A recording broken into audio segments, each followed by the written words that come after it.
Once upon a time, there lived a boy with his family in a small village called Rawabelong. His name was Pitung. His father was a farmer, and his name was Pak Piun, and his mother was Bu Pina. He had 3 siblings. Since he was a child, he learned martial arts and also knowledge about Islam from a man by the name Haji Naipin, a famous spiritual teacher in Rawabelong. Pitung was a diligent student. He practiced anything that his teacher taught him every day.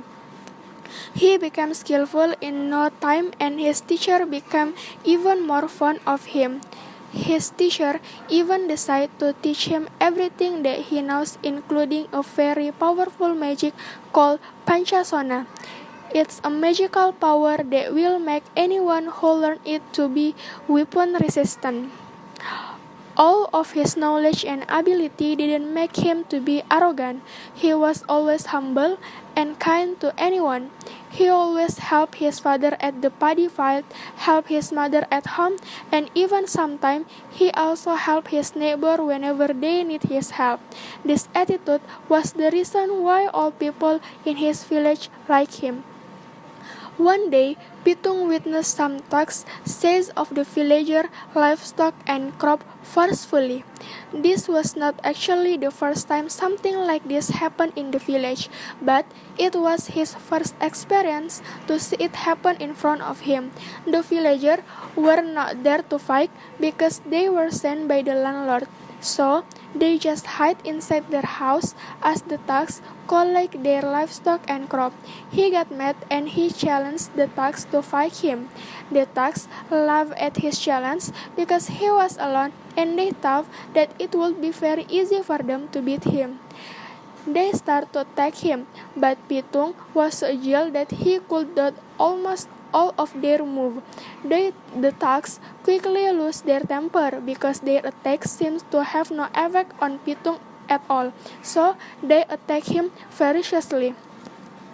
After having a fight with Pitung, some of the thugs realized their wrongdoing and decide to stop doing that.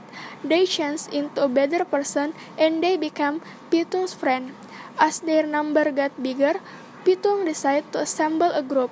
With this group, Pitung robbed the house of some landlords and rich people, and after that, they shared the spoils with the poor and the villager. Pitung and his group became famous among the villager. Unfortunately, there are other groups who use Pitung's name to rob rich people for their own benefit. The landlords and rich people become uneasy with this condition. They report it to colonial government, and the colonial government reacted by sending its troops to catch Pitung in his group. Knowing that he had become a fugitive, Pitung and his group decided to flee from their village. They moved from the one place to another to make it hard for the authorities to catch them.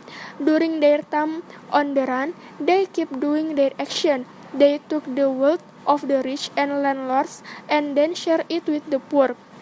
Until one day, they got caught when they were doing their action in a landlord's house. Pitung let the authorities catch him so his group could flee. The authorities put Pitung in a jail in Grogol. One night, Pitung escaped from the jail by climbing to the roof. The guards were shocked to find an empty cell in the morning. They became even more convinced that Pitung has supernatural power after that.